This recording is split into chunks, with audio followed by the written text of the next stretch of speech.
Hi, welcome everyone. I think we will make a start as it's about 4:30 now.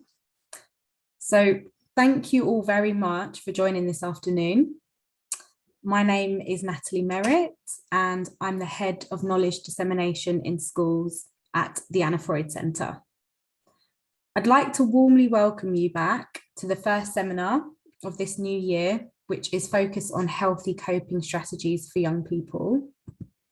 And hopefully you can see my screen. So here is an agenda for this afternoon. We're very aware that it's a very stressful time at the moment for schools and colleges, and there's lots of pressures at the moment. So it's really great to see so many of you attend this afternoon. So we really appreciate that. And this afternoon, we're going to be speaking about healthy coping strategies for young people. And I'm delighted to be joined by an experienced panel of speakers who will explore the importance of encouraging young people to use healthy coping strategies to deal with difficult emotions. They'll be sharing practical examples of these strategies for you to share with young people that you know, teach, or work with. Now, mental health concerns in young people are increasing. According to the 2021 NHS Mental Health of Children and Young People in England survey, over 50% of young people aged 17 to 23 report that their mental health has deteriorated since 2017. Developing healthy coping strategies and self-regulation to deal with these intense and difficult emotions is an important skill for young people and can greatly help them with these emotions. Sometimes life can be challenging and levels of anxiety or stress may be higher at different points in our lives. We're all different and we deal with difficult times in different ways. So some young people that you work with, they may find exams or assessments particularly stressful, whereas others may feel more anxious about their friendships or peer relationships than they do about school or college work. As we're all unique, it's important that we find healthy coping strategies that work for our individual needs. We hope that this seminar will provide you with some practical examples for these scenarios that you can use with young people to try and find a mechanism that works well for them. It's important to say that while emotional self-regulation can be a very useful tool, it isn't a solution for poor mental health. So if you notice that a young person that you're working with or caring for is experiencing difficult emotions that are lasting for a long time, advise them to speak to a trusted adult about how they're feeling. This seminar aims to build on a suite of further education resources that we created last year with topics including anxiety, exam and assessment stress, and unhealthy relationships. These resources were created as part of an expansion of our Mentally Healthy Schools website, which includes further education as an education phase, and it includes a filterable library so that you can search specifically for resources for further education. We're dropping a link to these resources in the chat, and we'd encourage those of you who work with young people aged 15 plus to have a look. And please do, as always, share any feedback that you have with us. And we've also just launched a new video on healthy coping strategies, which features one of our colleagues, Hannah Woods, who is our head of service for the Schools and Colleges Early Support Service, and also one of our young champions, Sophie Johnson. Now, later on in the seminar, we're going to be showing a snippet of Sophie's section, a little bit later after one of our presentations. And the link to the full video is in the chat and will be sent around to you with the slides after the seminar. So before we get going, just a couple of housekeeping points. So we'll be sharing the slides and a recording of the seminar with you by email. Please do note this may take around 10 days. And finally, if you are tweeting, please use the handle @AFNCCF. Now, I'll stop sharing my screen. And I would like to warmly introduce our first speakers this afternoon. So, first of all, Hannah Tippler. She is a cognitive behavioural therapist. She's Deputy Manager of the Brent Wellbeing and Emotional Support Team and a practice tutor on the Anna Freud Centre's Child Wellbeing Practitioner Postgraduate Diploma. She has over 20 years experience working with schools and young people, including setting up a service to deliver mental health interventions to young people in school. She has a particular interest in supporting young people who are struggling to access education due to emotional wellbeing difficulties. And she's going to be speaking to you this afternoon with Hannah Tait. And Hannah Tait, yes, they're both called Hannah. Hannah Tait is an integrative child psychotherapist. She's a child and family specialist, and she also works in the Brent Wellbeing and Emotional Support Team. Prior to this role, Hannah worked in services supporting looked after children and children who'd been impacted by domestic abuse in their families. She has a particular interest in supporting those who have been impacted by, supporting those who work with children and young people impacted by complex trauma. So Hannah Tait and Hannah Tippler will introduce the importance of healthy coping strategies and when to use them, as well as sharing some practical strategies that you can model with young people to help them re-regulate their emotions. So with that, I would like to welcome both Hannah and Hannah. If you'd like to come on, I'll pass over to you. Thank you. Thanks very much, Natalie. And thanks very much for inviting us along this afternoon. I'm just going to share my screen. Hopefully everybody can see that now. Yeah. Hannah and I, as Natalie mentioned, Hannah and I work together in the Brent Local Authority Wellbeing and Emotional Support Team. Our service works with children and young people to provide targeted 6 to 8 session mental health interventions for mild to moderate mental health needs, such as anxiety, low mood, or difficulty managing overwhelming feelings. And many of the young people referred to our service have special educational needs, such as ADHD or autism. And today we're going to be sharing with you some of the tools and strategies that we use in our direct work with young people, and the approaches that we use when we work with parents and teachers and other professionals who are supporting them. So as you signed up for the seminar this evening, you might very well have had in your mind some specific young people you work with. That might be presenting as very agitated and panicky, maybe sort of fretting about a particular problem, or maybe very stuck, very low in mood or despondent. You might be seeing young people who are emotional, kind of tearful, or might be having very explosive outbursts that they really just need help to manage. So we're here to think about helping these young people to develop support strategies.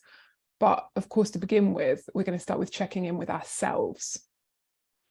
So when we think about being with a young person in distress, what comes up for us? We might sometimes feel overwhelmed or de-skilled in those moments, like how am I going to go about managing this? And we might very well find ourselves falling somewhere on the spectrum of, on the one hand, some compassion fatigue of a kind of, oh dear, like they're really making a stress mountain out of a molehill, all the way through to feeling very distressed by what the young person's going through, to the point that we end up feeling in quite a similar physiological or emotional state as the young person is. So this process is about taking some time to understand our own reactions and stress points in these heightened situations with young people. Of course, we're social animals. We pick up on the physical and the emotional cues of each other. So when we see a young person who's struggling to cope, this inevitably has a knock-on effect in us. And equally, how we then react is likely to have a knock-on effect in maybe raising or lowering the young person's distress and dysregulation in that moment. And, you know, like the oft used analogy of putting on our own oxygen mask before helping others, we're checking in with what we need in that moment to be able to support ourselves in that situation.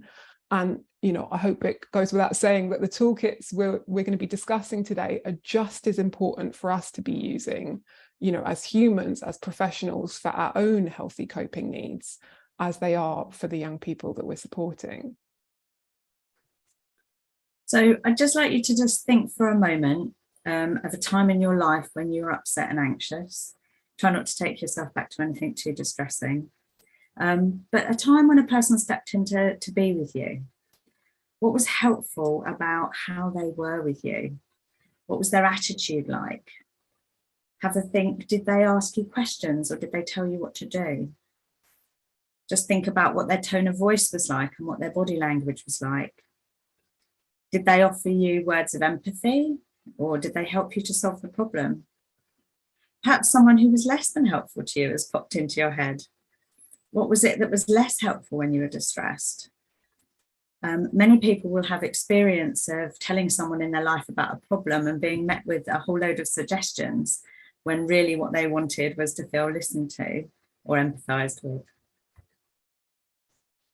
So in psychotherapy, we use a word called containment, which describes the quality of being able to take in and be with the emotional states of the other person. Young people often tell us that people who they choose to speak with about their big feelings and dilemmas are the people who help them to feel safe and listened to, rather than necessarily the people who have all the answers or who they perceive to, who will be able to fix their problems. So once you've checked in with yourself and considered your emotional state and your ability to contain the distress of the young people that you work with, we'd like to suggest a 3-step approach to identifying healthy coping strategies for young people in your care. This approach can be shared with young people, but equally, as Hannah said earlier, can be modelled by us as adults who support them. We're now going to focus in on some ideas for step 1 and step 2, and what this can look like in practice as we help ourselves and our young people to build up healthy coping strategy toolkits. Step 1 isn't about talking so much about talking about what's happening when a young person's in a state of pronounced panic or distress or emotional dysregulation. In these situations, it's hard to think clearly and work out what to do, what it is about a situation that's upsetting or stressful, and how this can be responded to. So the aim of step 1 is to identify strategies that will bring the young person back into a calm state and reduce their physiological symptoms. When we're thinking with young people about what helps them to regulate or get themselves back online, we need to recognise that what works is different for everyone. They may not know what helps them when we ask them, and we may need to help them to test out some ideas. In testing out their ideas for step 1, you could think together with them about where they need to go. Do they need to go with somebody or on their own? Do they need to take anything with them? And are there any exercises that support them? If you're working with young people who are neurodiverse, you might want to consider sensory issues. So you might want to consider volume and maybe some ear defenders or pressure or textures. The template that you can see on the slide is an easy way to communicate triggers and emotional regulation strategies to staff in your organisation. So in this next bit, we're going to give some examples for the kind of very much step 1 exercises that support me part. And these strategies might be something that the young person learns and leads on themselves, but they might need some scaffolding to help them. So that could be an adult introducing them to the strategy and potentially also coaching them through it in that moment when they've kind of flipped their lids, they're offline and they need that help to bring their body kind of back down. And, you know, naturally we'll be doing a bit of breathing together. And we just, you know, a note on that, we often meet young people who say, oh, I've tried breathing and it doesn't work. And then on exploring this, we hear that someone just said to them like, oh, try breathing, or gave them a worksheet, or, you know, and as is so often the case, it's not really what you say, it's the way that you say it. So ahead of sharing these kind of strategies with young people, we would really encourage you to have a practice at how you're going to explain the tool, the words you're going to use, the tone of voice you're going to use to really help them to engage with the strategy. And we also often meet young people who are only ever using their kind of toolkit strategies at times of really pronounced distress. And obviously this isn't the easiest time to learn a new skill. So we'd really encourage that for best effect, you know, practice this at a calm time each day until you're really confident in using them. And then those strategies are ready to go in the toolkit for times when they're kind of needed to be used. So the first set of techniques or strategies we're going to look at are regulating. It's about regulating our bodily processes, which is kind of known as interoceptive, meaning they're about tuning into our awareness, into our perception of our internal experience. So that could be our breathing, any areas of sensation, any areas of tension in our bodies. So we're going to actually do this one together. So I invite you, at your computer, wherever you are, or if you're listening on headphones, to follow along with this. And I'm going to ask you to visualize a color. And that might be a favorite color to you, or maybe it's a color that you need a little bit more of in your day-to-day. And you might visualize it like a gloopy paint, or like a fine watercolor, or maybe like a kind of mist or a smoke. And as we breathe in, we're going to imagine that color running all the way down our bodies, right down to the tips of our toes. And as we breathe out, we're going to imagine that color making a beautiful bubble all around us. That's your space, just for you. And I'm going to count us. So we'll breathe in, 2, 3, 4, 5, and out, 2, 3, 4, 5, 6, 7, 8. In, 2, 3, 4, 5, and out, 2, 3, 4, 5, 6, 7, 8. In, 2, 3, 4, 5, and out, 2, 3, 4, 5, 6, 7, 8. In, 2, 3, 4, 5, and out, 2, 3, 4, 5, 6, 7, 8. And maybe have a little bit of a sigh. Maybe give your shoulders a little roll. Give yourself a little stretch, and just check in with your body and what you need right now in this moment. And any time that we breathe out for longer than we breathe in, we're engaging our parasympathetic nervous system. So we're slowing down our heart rate. We're sending that message for our breathing to slow, and we're really calming and down regulating our body. So on our next slide, we've got 2 more examples of regulating techniques. We're not going to go through these now. Have a look at them. They're there on the slide for you. And it's really, as we said, about trying out what works for the individual.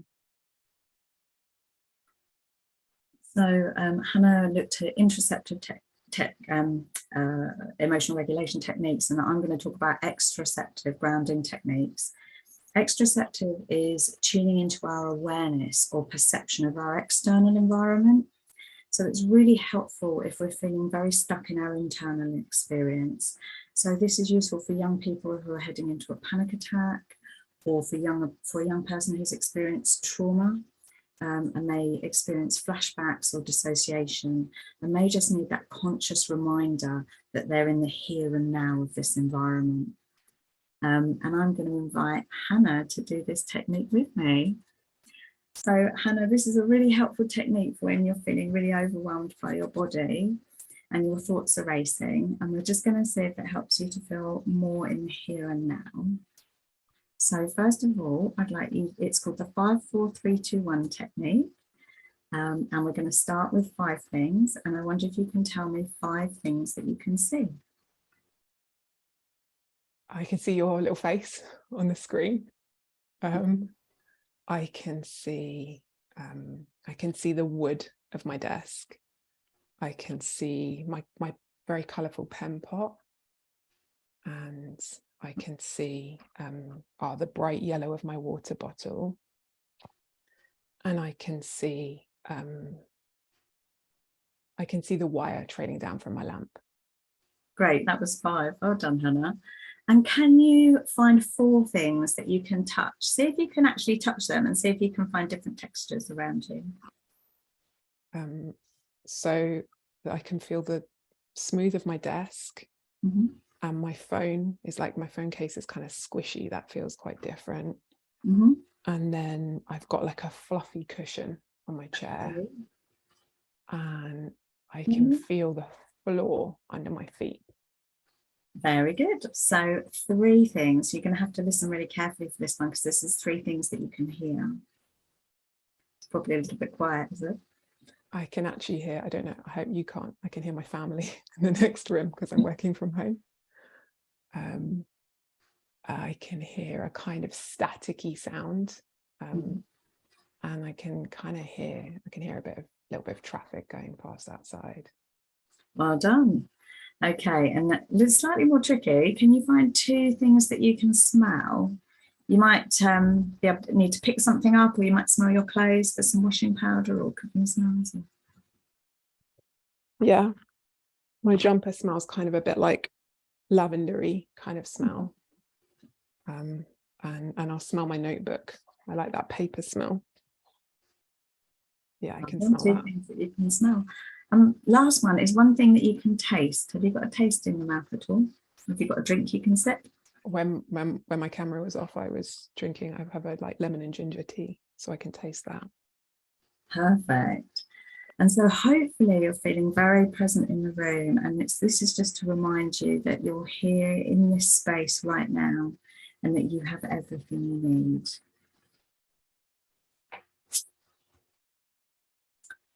So just as Hannah introduced the interoceptive techniques, we've got 2 more grounding techniques on the slides, which you can have a look at in your own time when the slides come out to you. We've got sensory soothers and a colour hunt.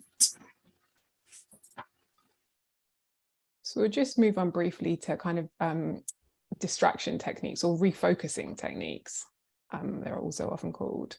So this is a kind of tell me about a particular interest or ability. And that could be like, you know, something that you know, or the young person has identified is something that they feel really confident to talk about and comfortable. And with this, it's important to kind of mark, and I'll put this on the slide before we send it out, but just like, we're going to focus on something that makes you feel confident and in control. Because if we just, you know, if a young person was in distress and we just launched into like, how do you make pancakes? It might inadvertently give the message, I'm kind of freaked out by your distress, or I'm trying to change the subject. So it's really about asking them to focus in on something that's a safe point of focus for them in that moment. And it might be that it's not practical to talk it through with another person, or it might be that the young person feels more comfortable just working alone. So really thinking through those steps, or those that information in their head, or journaling to write it down is another one. And on this next slide, again, we've got 2 more refocusing strategies you can try. And of course, you'll also find, you know, a wealth of regulating, grounding and refocusing activities on mental health platforms and in resource books. So do kind of shop around and find what's right for you. So in those kind of step 1 tools, we've really focused on things to do to bring down the distress. And it's worth highlighting that these are really intended for situations when the young person's in a state of like physiological dysregulation and just needs help to slow down their response to what's happening. If a young person's upset and emotional, they might not need to use these kinds of regulation strategies.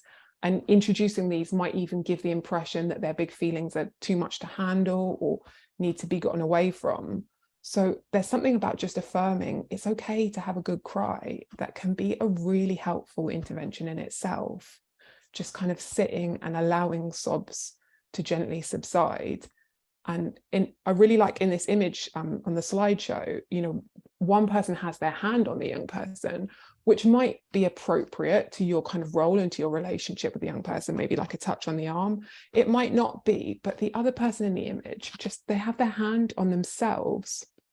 And this can also be a really helpful way of supporting, you know, someone who's, you know, feeling those big emotions, putting a soothing hand on your own body, taking deep breaths and time with them just can be a way of showing like, I'm right here with you in this moment. So we've looked at ways of managing the physiological reactions of distress, particularly worry or panic, and we've discussed letting sadness run its course. It may take some time, but once the young person is calm and able to think again, you can start looking at what happened before the distress occurred. Some young people can easily identify their triggers and others find it much more tricky. It's important that we focus on being curious here rather than pushing to find the answer. You can ask questions about internal and external experiences, the environment, and what they were doing at the time. This is the worry tree, and this is a really helpful tool if you find that the students' triggers for distress are lots of what-if questions. First, the student identifies the worry. What if indicates that the young person's worrying, and they identify the worry or the what if questions, and then they decide if this is something they have some control over or not. If they can control it, such as what if I fail my exam, then they can problem solve how to deal with that issue.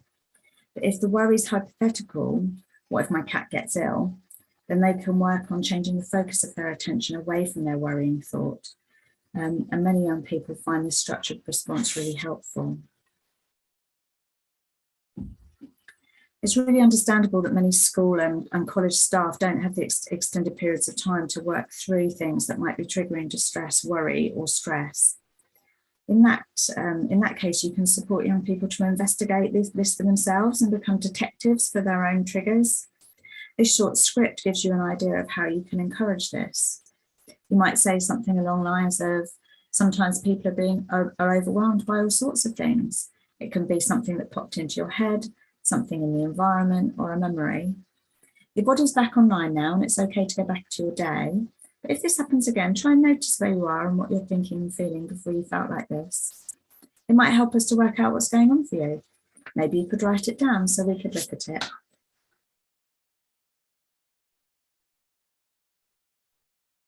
So this kind of step 3, stepping away and recharging part is like, I think, a very oft overlooked part of the healthy coping strategies. And we'd really encourage everyone, that's, staff, students, ourselves, to make time for the things that help you to recharge and to keep your emotional pot at manageable levels. And that might include music, spending time with others, crafts, sports, baking, being outside, some of the things that young people have, told us help them to stay in balance and to cope better with daily stresses. And we really raise this because we know that students who maintain hobbies, exercise, and time with friends, for example, in exam year, have a much better chance of managing the inevitable stress of these periods of their life. Yet so often these kind of preventative mental health supports get overlooked during those times of stress. Ideally, your whole staff will be on board with managing student stress. And I know Steve will be talking about whole school approach in a minute. In any staffing group, some people will be more comfortable with this than others. But having as many staff as possible feeling confident and comfortable with managing student distress will ensure students feel contained wherever they are in your setting. We wanted to end with this quote from Brené Brown, as we feel it summarises our approach. Staying awkward recognises that sometimes our desire to get it right can get in the way of making a connection. Here we're prioritising being curious and exploring with the young person over being an expert or having all the answers. Staying brave recognises that it takes courage to really be with someone in distress.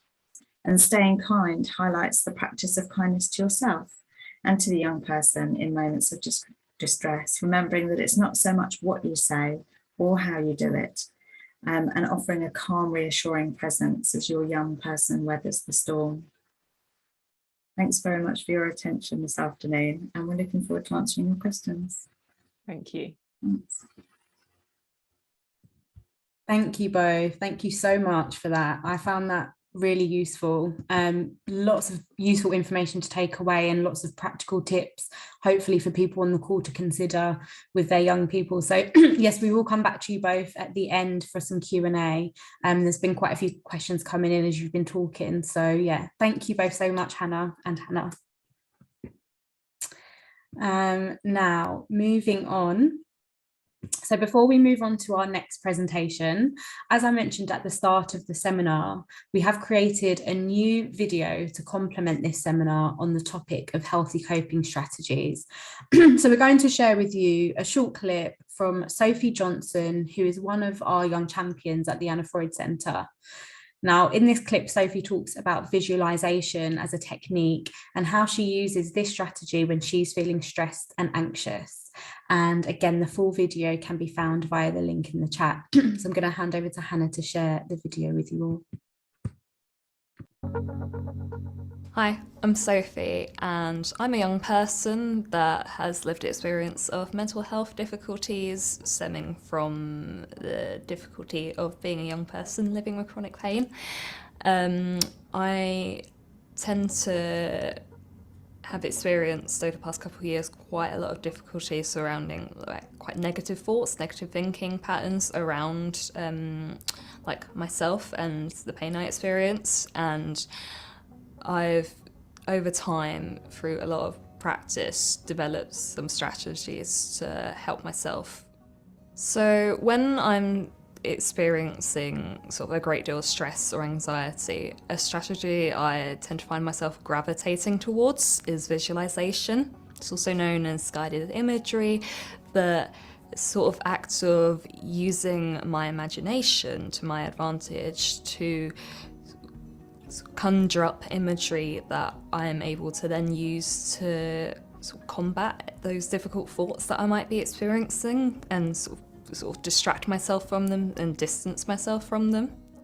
Before now, something I've imagined and worked through visually in my mind, really sort of clear mental imagery, is putting difficult thoughts that I'm struggling with, putting them in a black rubbish sack, which sounds a bit strange, but then the sort of imagery goes that a black sack isn't strong enough, so let's then put it in a cardboard box and get loads of packing tape and just keep wrapping that around and around, and it's that sort of repetitive motion of watching it go round and round, almost like, you know, like you would any other parcel that you're sending off. And then it's like, right, okay, I've got this, all of these horrible thoughts trapped in this cardboard box and they're not able to get out, but let's do something with the cardboard box.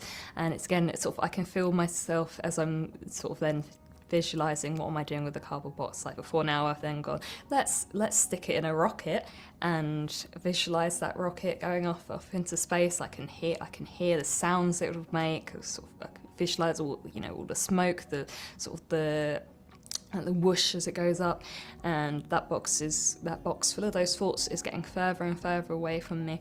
And as I'm sort of realizing that distance, the more I can feel myself calming down.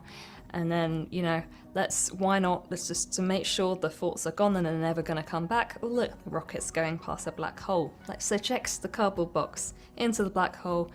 That's it. Those thoughts are gone, and the sort of negative emotions, the sort of uncomfortable sensations that I was feeling within my body around what I was struggling with, I'm distanced from them. I'm separated from them, and I can more, that space in my head, it's more serene, it's more calm. Perhaps, there might be the odd one or two that's still floating around, but that is a lot more manageable to deal with than just being, just completely inundated with them.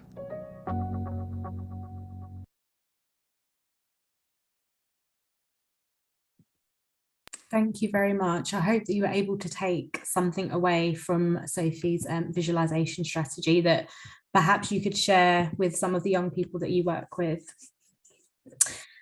So now I'd like to welcome our second set of speakers for this evening. We've got Rebecca Smith and Steve Crane.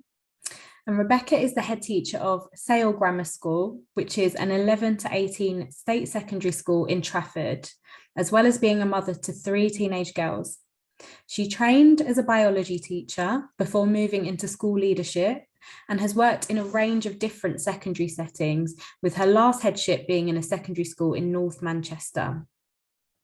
She strongly believes in the importance of education in its widest sense.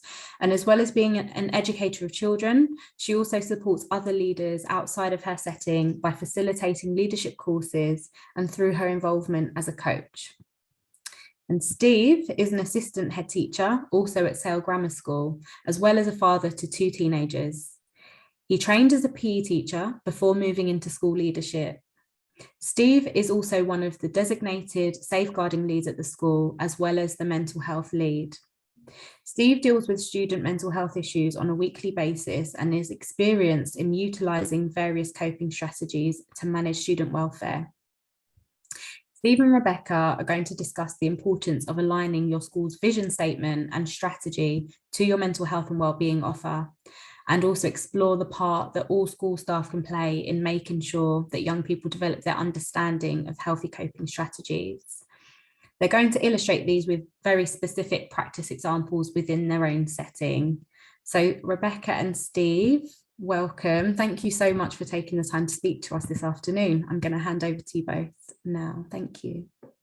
Thanks so much, Natalie. I'm just going to share my screen, which hopefully is good. And yeah, so first of all, just want to say a really big thank you from Steve and I for asking us to share some of our practice with you this afternoon. And when we were thinking about the session tonight, we felt it was really important to start by stating something that probably might seem like we're stating the obvious, but we feel it's been really important for us when we were considering our approach to mental health and wellbeing. And that is the absolute importance of having a whole school joined up approach, which is shared and understood by absolutely everyone. And we've just heard, haven't we, from Hannah and Hannah about the importance of understanding ourselves and our own emotions, for example, when we're actually going to help and support others. And I suppose that really sits behind this idea as well. So when we began to consider what our whole school approach needed to look like, when we started looking at this quite a few years ago, we focused really on there being 4 key ingredients, and those are outlined here on the screen. So these are the 4 areas that we think are really important to that whole school approach. Now, we don't have time tonight to sort of talk about each of these ingredients in depth. So instead, we're just going to focus on 2 of those areas of personal development and effective partnerships. But in the slides that we're going to be sent out to you after the session this afternoon, we're going to include some additional slides with questions on that we found really useful to really think about around our vision and strategy, and also our school environment as well. And of course, if there's any questions specific to those 2 areas which we're not going to talk about that you want to ask through the quick Q&A, of course, we'll be happy to answer those. So without further ado, I'm going to hand over to Steve, and he's going to be able to share a little bit more of our practice with you on those 2 areas this evening. Thank you. Thanks, Rebecca, and hi everyone. As Rebecca mentioned, I'm going to focus on 2 of the aspects that we've identified as having an effective mental health and wellbeing offer to students in the school. So focus to start with is on personal development, and I suppose the question that we ask you to think about is what importance is given to personal development within your school. So first of all, is there a structure in place? For instance, we've recently appointed a faculty leader for personal development, which is in line with all the other curriculum subjects within the school.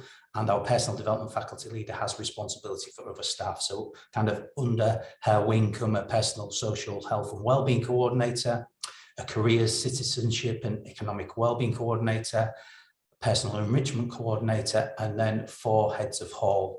So that team work together under that personal development heading. They have specific personal development meetings, which are scheduled on the calendar, just like all other faculty areas have, and that staff get together, and sometimes whole staff meetings are focused on aspects of personal development. So the point that we're trying to get across pretty much immediately is that personal development cannot be an afterthought, because if it is, and we've seen that when we've tried to do it previously, that students and staff just don't buy into it. So it's got to be something that's at the forefront of your thinking. We then ask you to think about your approach to the delivery of personal development across the school. So the idea in terms of us is that our personal development is planned in the same way as any other curriculum subject. So it's sequenced, it's age appropriate, it's informed by data, for example, often safeguarding data in terms of personal development. And staff need to be aware of the sequential nature of the curriculum so they can clearly link knowledge together. What plays quite a significant part in the faculty is the role of form time and assembly time. So form times are really well planned and include mental health and wellbeing resources. Students support the creation of these resources on occasion. So for example, anti-bullying, we have anti-bullying ambassadors who present in form time and through assemblies, but that's just one example of many. Our form time includes quotes and books of the week, and the form time themes are then linked to each year group assembly. We simply use an Excel spreadsheet, which is pretty much a calendar. And on that spreadsheet, we put all our quotes and our books and our themes for assemblies, all on the same sheet. So in any given week, you can kind of see what's going on, but there's thought that goes into those themes. And we also don't just look at them once, we kind of revisit them, which we found is really important throughout the course of the school year. The kind of final part of that form time is our reading, and we make sure we push reading through form period time. Students read aloud with a form tutor and discuss key issues from the novels that they're reading. And the books themselves are really carefully chosen so that they link in with other personal development areas. So there's shared language there. So the kind of part of that calendar that I was talking about, which links everything together. The final part of the personal development is the role of extracurricular and leadership within the school and how they support students' mental health and well-being. There's obvious links between physical activity and how it can allow us to cope better with mental health and well-being, but we would also argue that the same can be said for leadership opportunities in the way that it can boost self-esteem and confidence. So we offer quite a wide-ranging opportunities in extracurricular, same for leadership, and this gives the students different pathways that they can follow, different things that they can get involved with. We found that students get more benefit when clubs or activities or leadership opportunities are kind of sustainable, so they happen over a period of time, and you know, as best as possible to get as much staff support with those. We understand that staff are busy, but trying to get them on board and leading and supervising some of those activities is really important. However, having said that, sometimes the opportunities for students to lead on some of the activities is also really important. So we have, for example, students who lead dance classes and other activities around the school.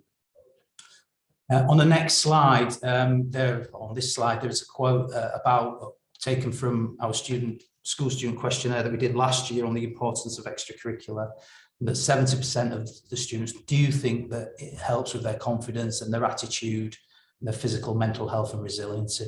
So it's really important that we use extracurricular and we use leadership as a key part of that personal development offer. We have had the opportunity to do a bit of I'm going to call this a case study, a bit of a project with one or two of these things to try and help particular groups of students. The one that I wanted to talk about briefly was where we tried to boost a group of girls' self-esteem and confidence by actually allowing them to become girls' football referees. So we identified a small group of Year 9 girls, 10 in total. We used data and discussions with some of our pastoral team to make sure we got the right students. They did have to have a bit of an awareness of football for kind of it to work properly, but we managed to get that group together. And then over the course of a few lunchtimes, a member of our PE department delivered some coaching sessions on how to referee games. And during the last summer term, we then invited primary schools into the school on a particular afternoon each week, where they participated in kind of round robin girls football competitions, where our students, those 10 girls, kind of led the sessions. They liaised with the staff from the primary schools. They were kind of there as a point of contact on the actual sessions themselves, and obviously refereeing the games. So it was really positive experience for the girls, really kind of focusing, as I say, on developing their self-esteem and the confidence. And they were very positive about the kind of experience as a whole at the end. And indeed, one or two of them in fact went on to do some football refereeing and gain some employment on the weekend as a result of what they'd done. So that was quite positive, especially for those two. So one of the other areas that we said we'd talk about was about effective partnerships and creating effective partnerships. And this comes in kind of various forms across the school. Initially, we're going to talk about the staff, and to start with, how well staff know the students. So it's about how you share that information. So be it through pastoral team meetings, year group meetings, whatever you have in your particular school, through the different types of data that you have access to for, I don't know whether it's through a SIMS or CPOMs or other behaviour data reporting data systems you use, but it's really important that people are aware of which students you need to kind of work with, and that that's shared appropriately. And then when it comes to staff training, we kind of thought long and hard about what type of training our staff need to do. So we have a number of staff trained as mental health first aiders, and that really helps support quite a bit of the decision making that some of the other staff have to make across the school. So the rest of the staff, if you like, they can go to those mental health first aiders if needs be and ask for help and advice when they're dealing with a particular situation. We've also got a number of non-teaching staff who've been trained in safeguarding and mental health and wellbeing strategies. We try and make mental health and wellbeing courses available to key staff, especially. Again, in this particular area, we seem to get a lot at the moment of mental health and wellbeing courses that are available that staff can sign up to. And then we kind of monitor that and decide on which staff are going to go on which courses as such. As a whole staff, through our safeguarding and mental health and wellbeing training, we kind of reinforce procedures and systems and processes so that they're clear. And that training kind of continues throughout the year through staff doing online modules to cover some aspects, as I say, of the safeguarding and the mental health and wellbeing awareness training. We've also adopted, in terms of a referral process that's easy for all staff to follow, we've adopted what we call a Sale Grammar School Action First system, which is kind of a bit of an early help, if you like, where some of the school services that we offer, such as the counsellor, our peer mentors, our careers advisor, the school nurse, our mental health support team, that they can be accessed through quite a simple process. And we found, going back probably a year or so, that each of those services was quite separate and there was a different way of kind of accessing and supporting each, but by bringing them together under kind of one banner, that kind of really helped. Some of our pastoral team as well have had much more specific training with the mental health and wellbeing courses that they've been on, and they've been able to share some of the strategies that they've picked up, certainly some of the coping strategies that Hannah kind of mentioned in their presentation. I was briefly going to mention a couple that we've probably adopted and used, and again, we're no experts on this, so please don't treat as that, but we've tried these at various times, and as I say, these are two that come to mind. So the first one's the 5-point scale. This one comes from a neurodiverse background. It's referred to in that line as the incredible 5-point scale, but it's really simple teaching tool to kind of gain some sort of social understanding. It helps make behaviours and emotions a little bit more concrete for a student. So it really kind of simplifies the language and breaks down any concepts that are unclear. And it helps the student learn that behaviours or emotions occur on kind of a continuum of severity, which can differ by degree. So from a scale of 1 to 5, and that the student understands different perspectives with regards to their behaviours and feelings. So as I said, we've had some staff who've been on training courses where this has been used, and then they've come back into school and delivered this in whole staff training. Therefore, a number of staff in the school are quite familiar with how to use it. It does require a little bit of planning. Again, as Hannah said, it's kind of important to talk through these things with students, or we certainly found that you need to be able to practice. You need to be able to sit down with a student when they're in that kind of calm frame of mind. No point in trying to do this, when it's just after a particular incident. It needs to be done at appropriate time. So it does require a staff member to sit down with a student, usually someone who they've got a really positive relationship with, and sit and create these scales. They would sit there and identify which particular emotion it is that they maybe need support with. On some of the occasions that we've done it, it's been anger, and we've used it to try and regulate students' anger. And they've sat there then with the member of staff and split those kind of emotions into 5 concrete levels, differentiated by intensity and by recording this down.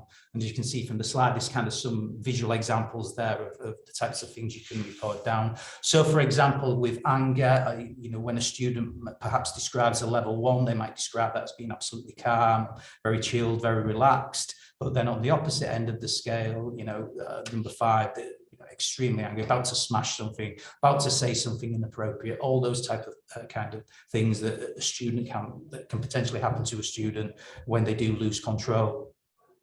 When we've created these kind of 5-point scales, when we've got the kind of visual, then we try and share that with staff, so that they're aware, subject staff, so that it's kind of part of their teaching equipment, if you like, so that when if they do get into kind of that interaction with the student, they're able to refer to that, and the student's able to carry that around with them and refer to it at any point during the day.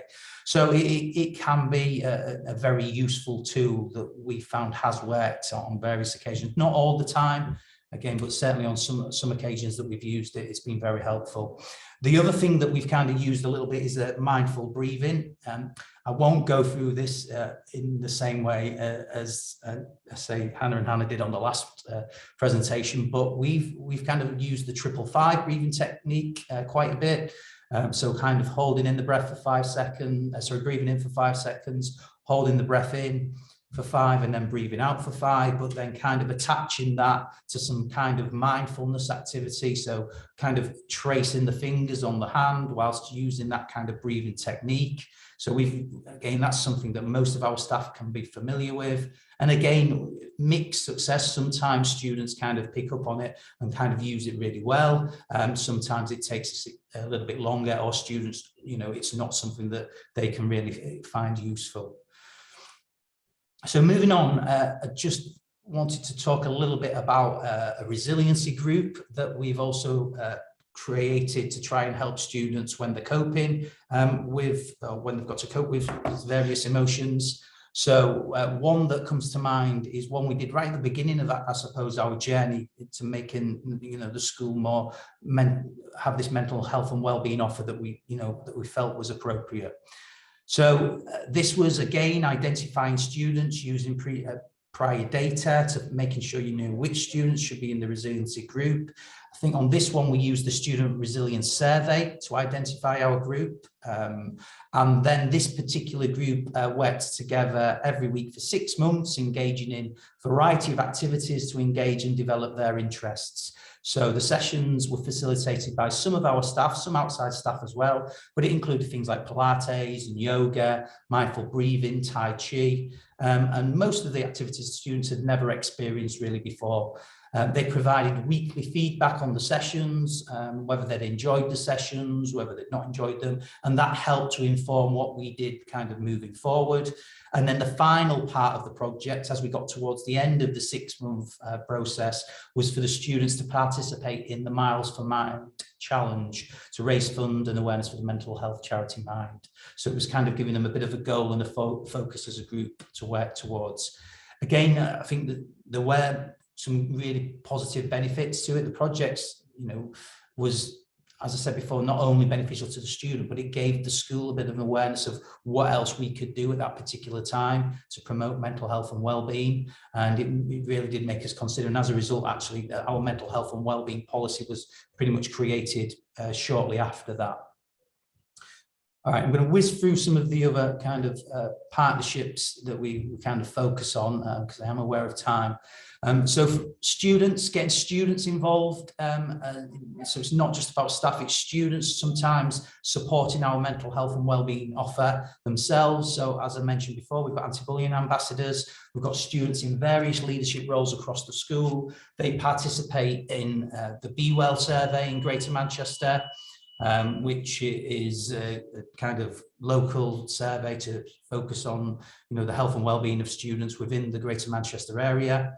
And then we also have a group of students who are peer mentors, and they've worked previously with Anna Freud, actually, and with their schools and colleges early support service, to train some of our students to become peer mentors. So I will speak about that briefly and then come back to a couple of our other kind of links to making partnerships. So in terms of our peer mentor group, we chose year 11s for this one. We had 20 year 11s who did the training. It was a term, actually it was prior to becoming year 11s, it's in the summer term of year 10, so they could then use the knowledge that they gained in year 11. As I said, took part in the training that Anna Freud offered at the time, which was once a week during the summer. They then did some additional safeguarding training, which we provided for them. And then they went out and kind of promoted the peer mentor program that they wanted to start. So they went into assemblies, delivered assemblies to students. They contributed to our mental health and wellbeing bulletin that goes out each half term to parents, and made a significant contribution to that, and then also shared what they were doing with staff.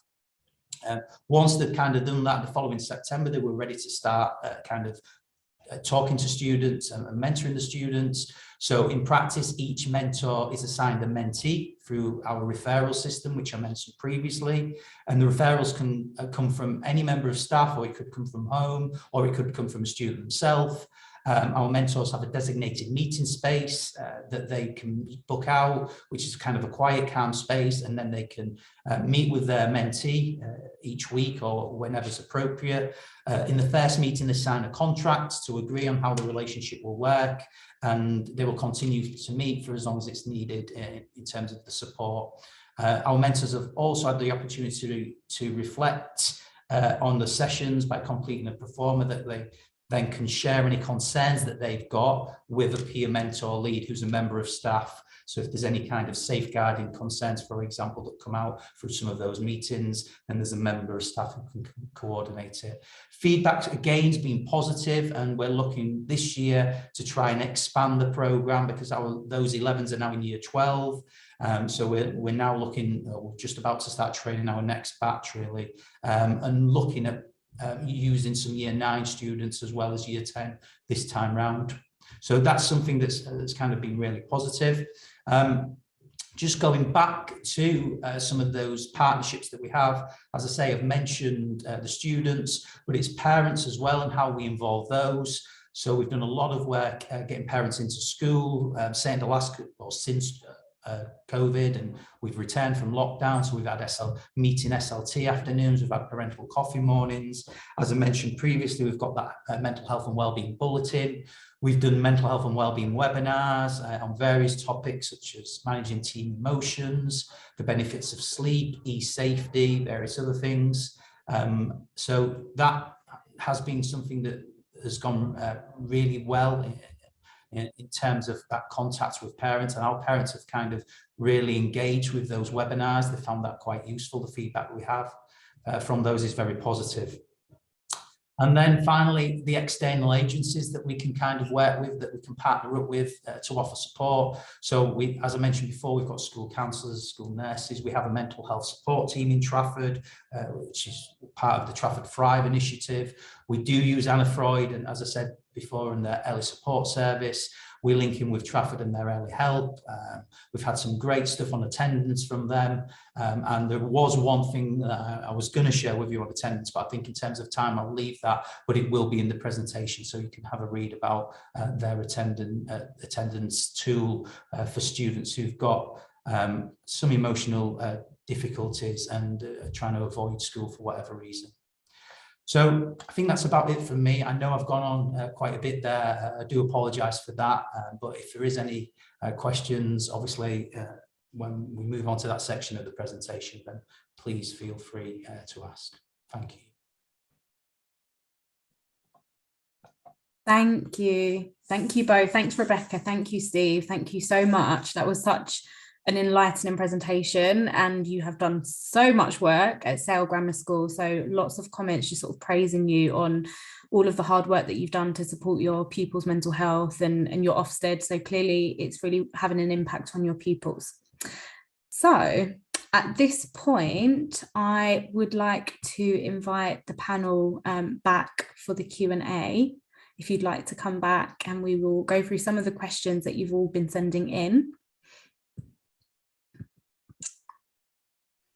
Perfect. So we've had lots and lots of questions. We will do our best to get through as many as we can. And I think I will start with a question for Hannah and Hannah.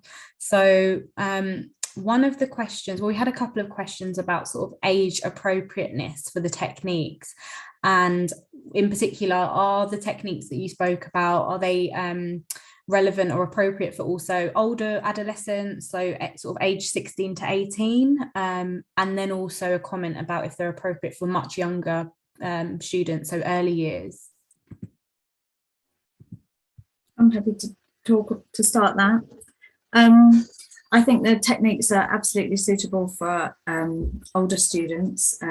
These are the same techniques that we would probably teach with adults as well. They're techniques that we use ourselves. So absolutely suitable for older students. In terms of early years, you could probably think about adaptions around them. I don't know what you think, Hannah, but things like if you're encouraging breathing, things like blowing bubbles is a really great activity for little ones if you're trying to get them to think about their breathing. Or you can get the tubes that are like bubble tubes to get them for sitting in a calm spot and just calming down. So you might want to think about adaptions for very young children. I don't know.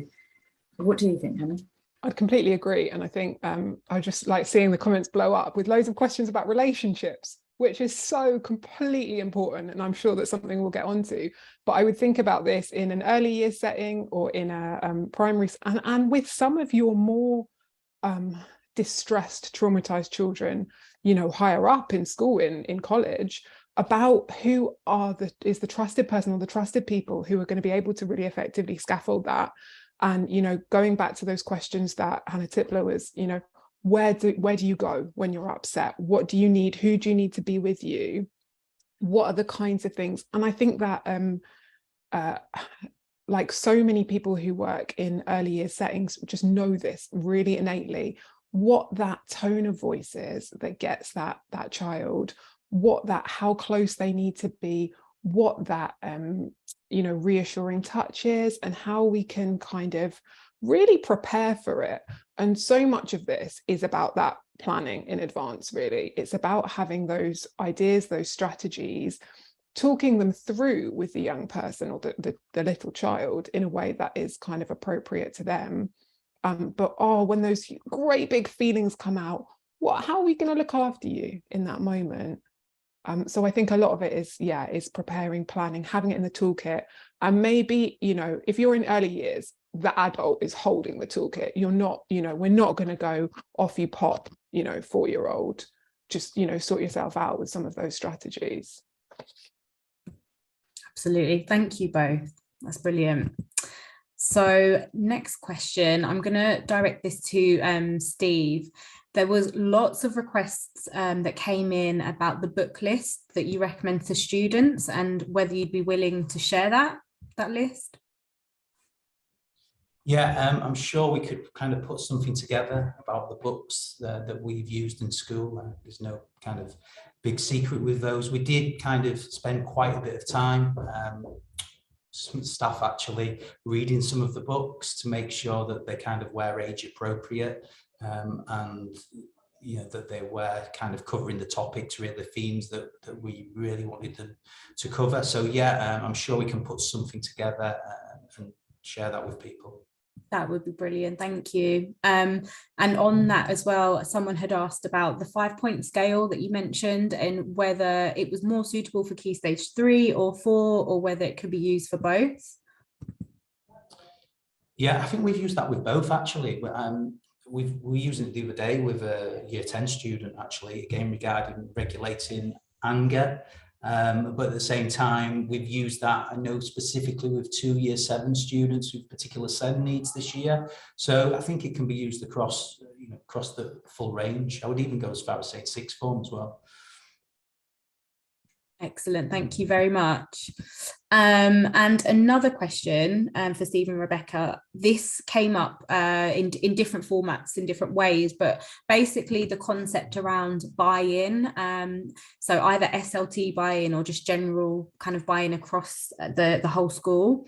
And what are do you have any tips around how you approach this, and how, if someone is trying to get their SLT to buy in, and how they can do that when obviously there are a lot of barriers such as funding?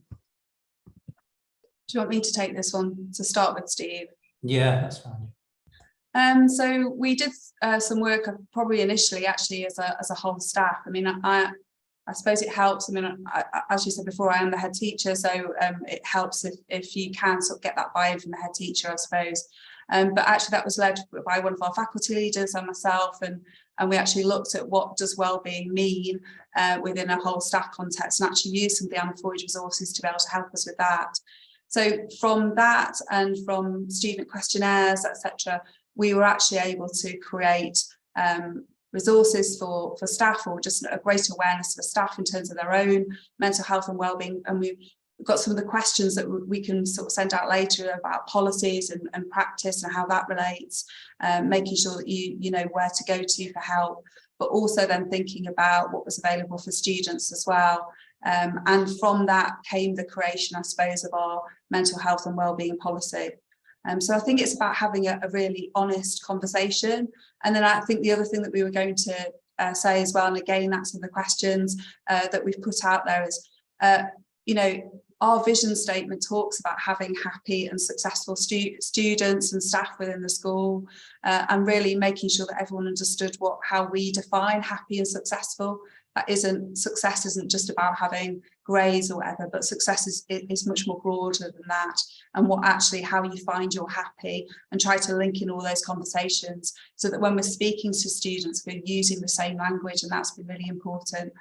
Hopefully that's gone some way to answer some of that question, and I don't know if Steve's got anything else. No, I was just going to add in, and I think also from an SLT point of view, I think I'm right in saying that from this September, every SLT, there should have been a mental health lead as part of the training that was put out there over the last 12 months. So, there should be someone within the school who kind of has that responsibility. Thank you very much, both. Then I'm going to go back to Hannah and Hannah on this question. So again, this is coming in sort of different formats, but it's around whether you'd need to sort of tailor some of the strategies that you spoke about for neurodivergent young people, or potentially people that are working in a special school setting. Can you use the same techniques? Are there things that you need to modify or consider when working with different types of young people? Do you want me to go first, Hannah? Yeah, let's do it together. You got off the bat. I was thinking about this question, and I was thinking about the main sort of focus of our presentation was on getting to know your young person. And so I really feel that in essence, that doesn't change if you're working with a neurodiverse young person. It's about finding what works for that individual. And neurodiverse young people are just as diverse as non-neurodiverse young people, and what works for some young people won't work for others. Some neurodiverse young people I've worked with have really shut down and wanted to be quiet, and wanted quiet spaces and dark spaces, and needed to rest when they've become overwhelmed. Whereas I think there was a question about flight. Other young people need to move and need action and need something completely different. So in that sense, in that sense, the answer is no. There's no difference. You're still working with the individual as they are. But I think there are other considerations when you're working with neurodiverse young people, and that's that sometimes things can often change more quickly.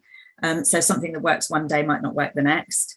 I would also say that sometimes teaching the techniques might take a little bit longer. I would also bring in some sensory considerations, because that can be really important.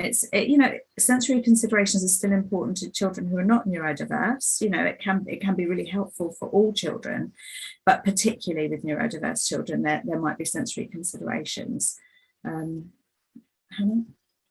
I think I completely agree with you about it being, getting to know that child, that young person. I think some things that I have found helpful can be at times having making it like 3 things we're going to do, making it because of, working with some people who feel overwhelmed by like having a lot of different options. Be like, when this happens, we're going to do this, this and this. And we work with a lot of young people with, ADHD and autism diagnoses. And actually so much of what we see is the massive anxiety and depression that sits on top of negative self-image, being very self-critical, and particularly if you think about young people with ADHD, they might have had a long journey of being constantly adjusted, constantly pull yourself in, do this, do that. So not only is there a predisposing difficulty with frustration and with impulse, but also there's that feeling of being kind of a bit like nagged at or told what to do. That can come really kind of bursting out in these moments. And I think that having that, starting from a place of real acceptance and real promoting self-compassion, showing self-compassion, we're not, when we talk about healthy coping strategies, we're not trying to remove the absence of any bumps in the road or any experiences of distress that are ever going to come up. And I think, working with autistic young people who experience those kind of overwhelmed meltdowns, saying, yeah, that's going to happen sometimes. How can we survive that? How can we be really kind to ourselves in that moment? I think is incredibly important. I don't know if that kind of, brings that back. No, thank you both. Sorry, Hannah, were you going to say something else? No, I was just agreeing. Thank you both. I think another question, you might have touched on this a little bit, but it's in particular around young people who maybe are struggling to engage with those techniques. So some people were saying they might have tried specific breathing techniques or grounding techniques, but actually they kind of experience a bit of a shutdown or a bit of a meltdown, so they're not able to engage. In those sorts of scenarios, is there anything else that you might recommend?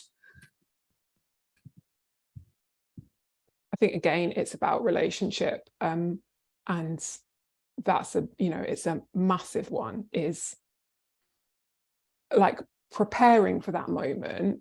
And some of the people that you work with don't have the trust necessarily that what you're offering is going to be useful.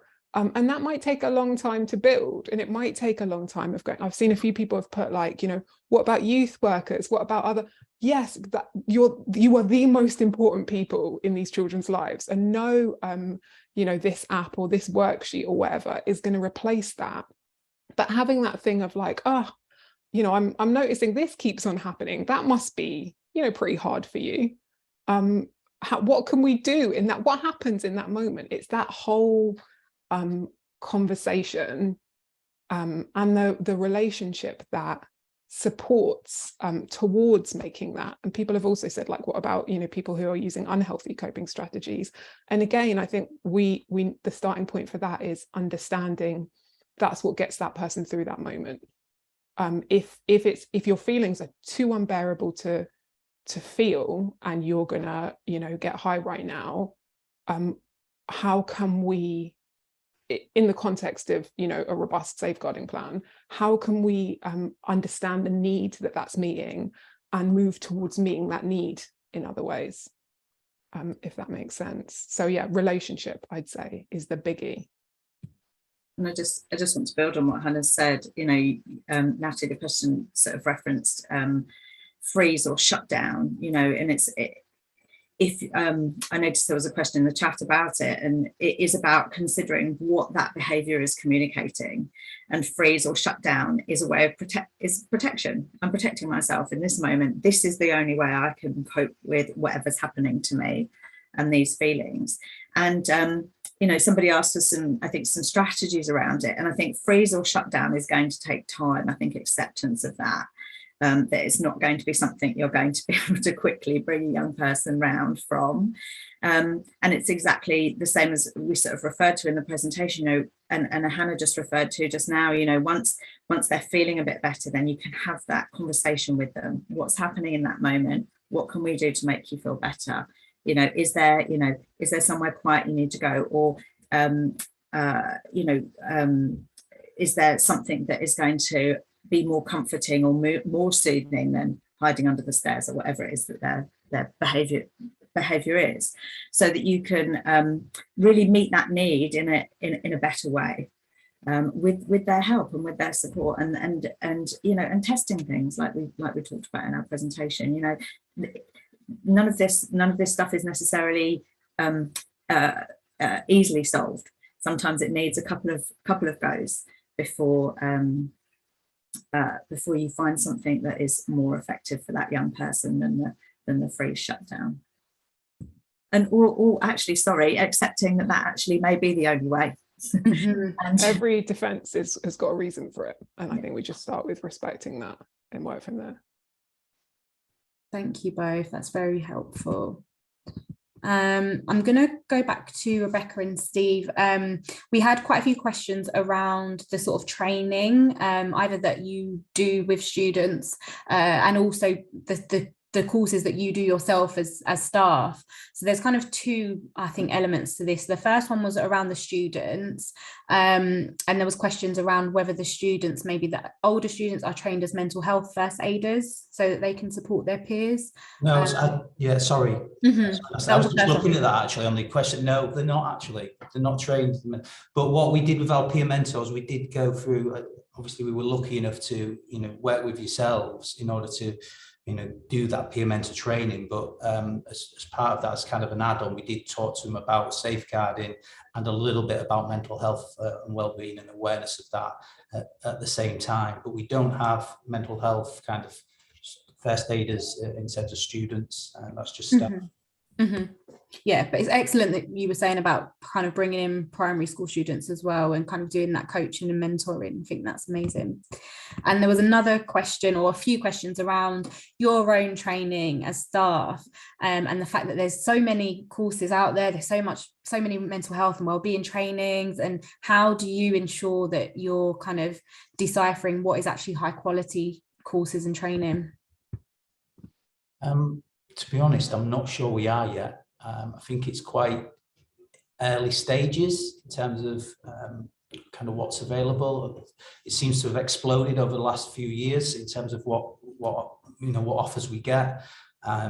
It comes from various places, so someone like yourselves, but it comes locally from Trafford. In our case, it comes from all different places, and I think what we've tried to do is just kind of make sure we've had a spread of different kind of courses that staff have gone on to, and then make sure that staff are not doing the same ones all the time, and then they're kind of sharing with each other.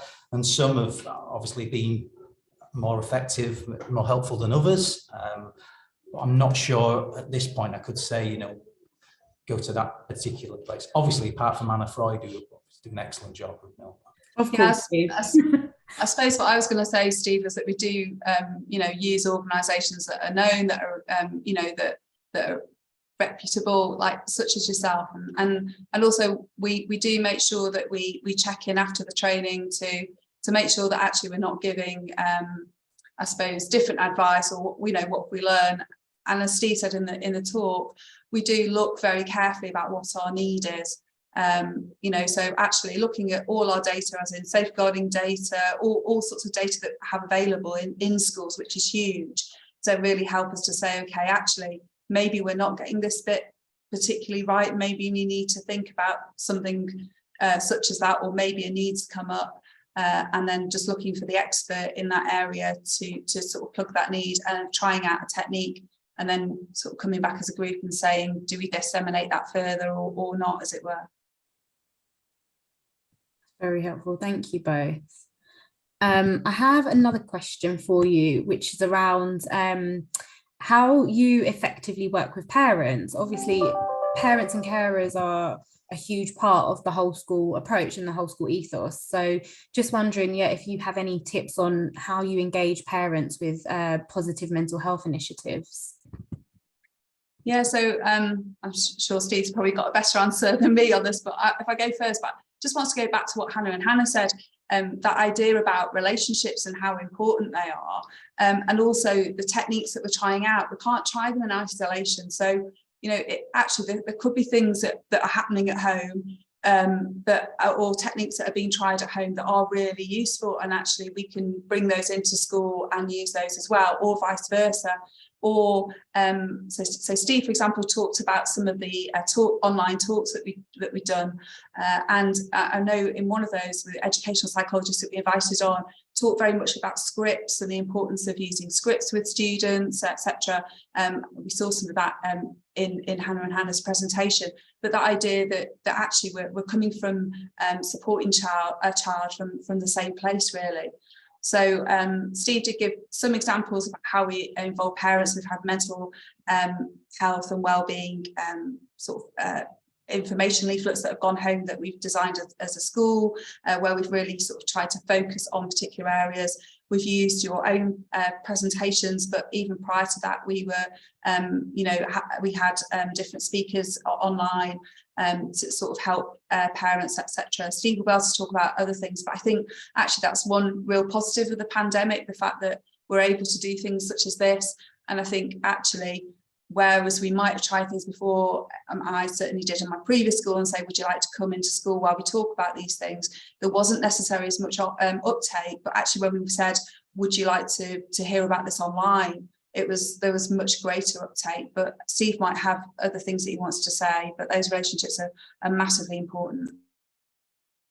No, I'd reiterate all of that, really. I think the webinars seem to be the best way of getting across, getting parents involved, and then get parents to pick up, on any useful bits of tips and information that they can then share with the students at home. And as I say, the support that Anna Freud have kind of given us as well with that has been invaluable. Lots of parents have spoken really positively about some of the sessions that they've offered, and that we've shared links to and that they've been able to go on to, and found that really support really helpful in the family home. Thank you both. I just wondered to Hannah as well, both of you, if you had anything additional about sort of working with parents and carers from your experience or perspectives. And if you don't, it's fine. We do a lot of it. Yeah, I think it's very important. I think it's a really different thing, because the parents and carers we work with have come to us specifically for support with their young people's mental health difficulties. So in terms of engagement, I mean, my background is in schools, and I do understand the challenges of getting parents involved in into schools, particularly after COVID. But the parents that we work with are kind of on board with us already. Would you say that it's a kind of different thing, Hannah, really, to what?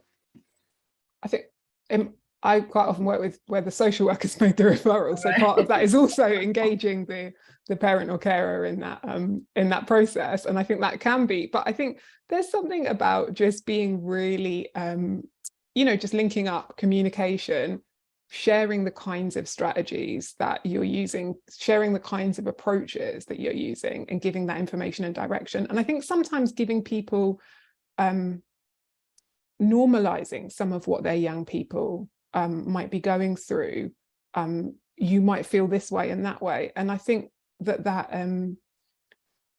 communicating with parents in a way that empathizes with their dilemmas around managing and supporting their young people's emotional well-being can be really important to say, you know, you might have noticed this, you might have worries about this. Here are some helpful, you know, places that you can look. Because quite often people do come to us in crisis, and it's, I guess, very much about preventative and getting in there kind of early. Mm-hmm. Thank you both.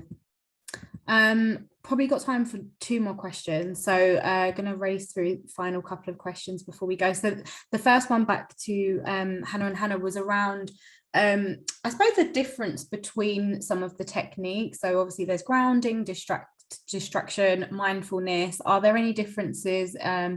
If so, kind of what are the key differences? And there were a couple of questions around distraction technique in particular, and kind of can that maybe make a child feel that you're disinterested in what they're going through potentially? So yeah, those 2 questions. Absolutely. I think it's really important to say with, you know, distraction or refocusing, really, it's refocusing that is a that might be about, that coping strategy is about what helps you in this, manage this moment that you're having right now, right? You're having, you know, you're in overwhelming distress, you're having a panic attack, you're in a kind of fight, flight, freeze, flop state of dysregulation, or you're managing an urge to you know, self-harm. What helps you to manage that moment? And you know, healthy is contextual, right? What's, you know, it might be healthy to you know, breathe your way through your exam anxiety, but if it gets to exam time and all you've done is breathe to manage your anxiety, you've probably engaged in quite a bit of avoidance, and then we're in a kind of more unhealthy coping strategy arena. So I'd say, you know, for those people saying, but, you know, or questioning, like, isn't that like either dismissive, or isn't it maybe going to shove that feeling right down and don't let it out of here again? It's more about how can I hold myself together to manage this moment, assuming that, you know, the people who have come to this are mainly working in sort of school settings or settings where they're not. And then you obviously want to, if it's, you know, needed, take that to somewhere. But, you know, Natalie, invite us back for that seminar. Yeah, there's a lot of ground to cover. Yeah. Thank you. Was there anything else to add to that? If not, there was one other question. I thought this was really important, actually, as we've been obviously focusing a lot on young people's mental health and well-being. There was a question around, do you have any advice for how staff themselves can kind of either keep a bit of emotional distance when helping young people, or how they can sort of not be able to mentally take on that burden and find themselves taking it home again at the end of the day? Do you have any tips or advice? Rebecca, you might be best answering. Well, I was just going to say how important supervision is, really, and making sure that you have a really sort of clear supervision policy in school or wherever you work. And actually, I think one of my roles as a head teacher is making sure that my team actually access supervision as well. So, you know, there is an irony, isn't there? Well, I've got to deal with this incident, I can't go to supervision, but actually making sure that no, actually you need to go to supervision to be able to deal with that really well. So that I think that's really important, and not just so we have those sessions available as well for all staff, to any staff to drop in. So we have drop-ins for, as well as supervision sessions, obviously for DSL, for Steve, etc. So I think that's important. And then sort of, I don't know how relevant this is, but just making sure that staff are aware of the other support that you can offer as well. And I know I've mentioned policies before, but actually they are really important. So things that they might need access to, as well as making sure that, you know, there's really good advertising in terms of your employee assistance program and how staff actually access that. All those things are really important, and the more we talk about these things, the better it is. And I think that's really important as well. So, you know, the importance of a back to work interview and that honesty and that openness, and you know, having, you know, in our briefing we often do advertise, don't forget the employee assistance program. We know this has been really difficult, having those conversations. Those are just two sort of small things really, I think that are important from sort of a leader's point of view in school, and staff asking for those things as well. Thank you. I think that is all we have time for this evening now, but thank you so much. I want to thank all of the speakers this evening for such an interesting seminar. I personally have taken away so much information and really helpful tips. So I hope that everyone who attended this evening has found it useful in some way as well. We really appreciate that you've all attended, and yeah, hope that you've taken something away. If you would like to be sent information about all of our upcoming seminars, then please do sign up to our Schools in Mind network to hear about it first. And at the end of the seminar, you're going to be directed to a feedback form. We'd be really grateful if you could take just a moment to complete this form, as it helps us to make sure that we're providing the kind of information and webinars that you find interesting and informative. So thank you all. And yeah, thanks again to our amazing speakers. Thank you. Take care.